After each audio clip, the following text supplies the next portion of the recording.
Драги колеги, скъпи ученици, 24 май, кой друг народ има такъв красив и стойностен празник?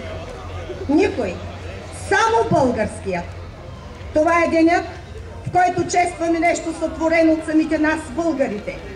И колко е хубаво, че този ден е наш празник, колеги, защото духовността и словото съхраняват ценностната система на един народ, съхраняват самата нация, а ние сме избрали съдбата на учители, на най-свидното на народа, на децата ни на България.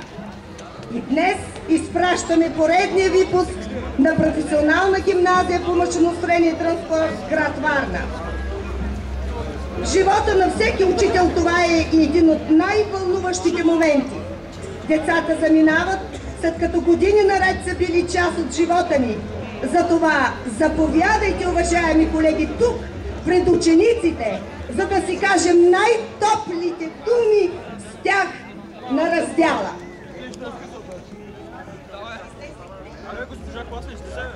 Не, класите остават колегите, които не са класи.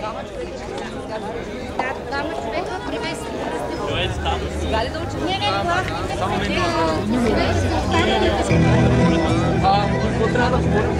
и аз се просих малко насам. Има достатъчно място да виждаме така всички. Малко насам.